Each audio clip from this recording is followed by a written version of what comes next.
അല്ല, ഞങ്ങളത് സ്റ്റഡി ചെയ്തുകൊണ്ടിരിക്കുകയാണ്.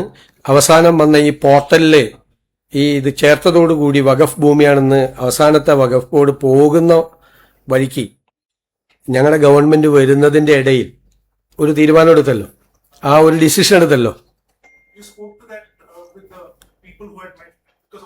അല്ല, നമ്മൾ അതിന്റെ ഭാഗമായിട്ട് ഞങ്ങൾ എല്ലാവരുമായിട്ട് ഇന്ററാക്ട് ചെയ്ത് അവരുമായിട്ട് സമരസമിതിയുടെ ആളുകളുമായിട്ട് സംസാരിച്ചു.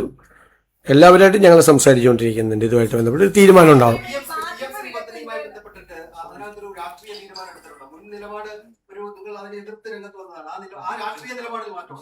അല്ല, ഞാൻ ചോദിക്കട്ടെ, ഇതെല്ലാം വാർത്തകൾ വരികയാണ്. ഓരോരുത്തരും ഇഷ്ടമുള്ള വാർത്തകൾ കൊടുക്കുക. ഞങ്ങൾ ഒരു തീരുമാനം എടുത്തിട്ടില്ല. ഞങ്ങൾ തീരുമാനം എടുക്കും. ഞങ്ങൾ എടുക്കാത്ത തീരുമാനത്തിന് വാർത്ത വരികയാണ്. അതിൽ ലേബർ കോഡിന്റെ വിഷയമുണ്ട്, 2 PMCയിലെ വിഷയമുണ്ട്, 3 PMAYയിലെ വിഷയമുണ്ട്. ഞങ്ങൾ ആ തീരുമാനം എടുക്കും. ഞങ്ങൾ അന്ന് എതിർത്തത് എന്താ? PMC ഒരു കാരണവശാലും അതിൽ പങ്കുചേരില്ല എന്ന് നിരന്തരം പ്രഖ്യാപിച്ച ഒരു ഗവൺമെന്റ് മന്ത്രിസഭാ അംഗങ്ങൾ പോലും അറിയാതെ പോയി എഗ്രിമെന്റ് വെച്ചില്ലേ? ഏതൊരു മന്ത്രിസഭാ യോഗത്തിൽ വന്ന് അന്നത്തെ മുഖ്യമന്ത്രിയും വിദ്യാഭ്യാസ മന്ത്രി ഇരിക്കുകയാണ്. അവർക്ക് രണ്ടുപേർക്കും അറിയാം ഇത് ഒപ്പുവെച്ചത്. ബാക്കി CPI മന്ത്രിമാർ ആവേശത്തോടെ പറയാണ് ഇതിൽ ഒപ്പുവെക്കരുത്. അപ്പൊ ഒപ്പുവെച്ചിട്ട് വന്ന മുഖ്യമന്ത്രിയും വിദ്യാഭ്യാസ മന്ത്രിയും മിണ്ടി കൊടുത്തില്ല മന്ത്രിസഭയിൽ. മറ്റവർ പറഞ്ഞുകൊണ്ടിരിക്കുകയാണ്. സ്വന്തം മന്ത്രിസഭാ അംഗങ്ങളെ പോലും അറിയാതെ മന്ത്രിസഭയുടെ പെർമിഷൻ പോലും എടുക്കാതെയാണ് വെച്ചത്. അത്രയും നാള് PMCയിൽ ഒപ്പുവെക്കില്ല എന്ന് പറഞ്ഞ് വൺ ഫൈൻ മോർണിംഗ് പോയി ഒപ്പുവെച്ചപ്പോൾ മന്ത്രിസഭയെ പോലും വിശ്വാസം എടുക്കാതെ ഒപ്പുവെച്ചപ്പോഴാണ് ഞങ്ങൾ അതിനെ ചോദ്യം ചെയ്തത്. ഇപ്പൊ അവർ ഒപ്പുവെച്ചൊരു ഗവൺമെന്റ് കണ്ടിന്യൂവേഷനാണ്. അപ്പൊ നമ്മൾ പരിശോധിക്കണം, അതിൻ്റെ അകത്ത് ലീഗൽ ഒബ്ലിഗേഷൻ ഉണ്ട് ഒരു സ്റ്റേറ്റിന്, അല്ലേ? വ്യക്തികളല്ലല്ലോ പോയി ഒപ്പുവെച്ചത്, സ്റ്റേറ്റ് ഗവൺമെന്റ് ആണ് ഒപ്പുവെച്ചത്. ഗവൺമെന്റ് ഓഫ് കേരളയാണ് ഒപ്പുവെച്ചത്.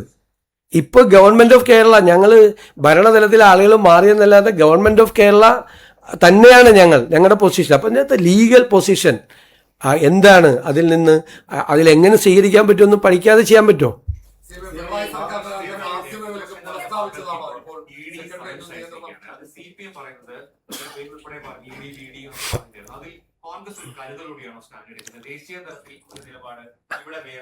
ഞാൻ ചോദിക്കട്ടെ, ഇപ്പൊ ഞങ്ങൾ പറഞ്ഞത് തന്നെ നിങ്ങൾ എന്നോട് അന്ന് അഭിപ്രായം ചോദിച്ചപ്പോൾ ഞാൻ അതൊക്കെ പറഞ്ഞല്ലോ. മോഡിയെ കാണാൻ പോയിട്ട് ഞാൻ ഇതൊക്കെ ചെയ്യിപ്പിച്ചതൊക്കെ ഞാൻ പറഞ്ഞല്ലോ, റെയ്ഡൊക്കെ നടത്തിച്ചത്. അത് കഴിഞ്ഞിട്ട് ഞാൻ എൻ്റെ അഭിപ്രായം ചോദിച്ചപ്പോൾ പറഞ്ഞു അതൊരു കേസ് രജിസ്റ്റർ ചെയ്ത് നടക്കുന്ന നടപടിക്രമങ്ങളുടെ ഭാഗമാണ്. ഒരു കേസ് രജിസ്റ്റർ ചെയ്തിട്ട് കോടതിയിൽ അവർ പോയി, ഹൈക്കോടതിയിൽ ഇത് അന്വേഷണം നിർത്തിവെക്കണമെന്ന് പറഞ്ഞു. കോടതി ആ പെറ്റീഷൻ റിജക്റ്റ് ചെയ്തു. എന്നിട്ട് അന്വേഷണം തുടരാൻ പറഞ്ഞു. ഡിവിഷൻ ബെഞ്ചിൽ വീണ്ടും പോയി. ഡിവിഷൻ ബെഞ്ചും ആ പെറ്റീഷൻ റിജക്റ്റ് ചെയ്തു. വീണ്ടും അന്വേഷണം നടത്താൻ പറഞ്ഞു.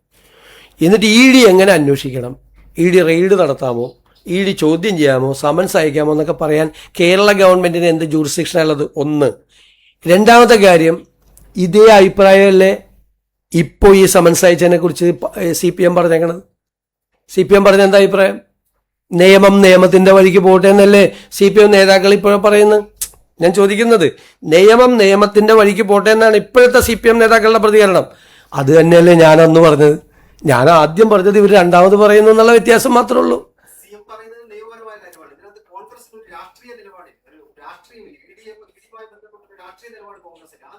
അല്ല, ആ നിലപാട് വന്നപ്പോഴും ഞങ്ങൾ അന്വേഷണമായിട്ട് സഹകരിക്കുകയായിരുന്നു.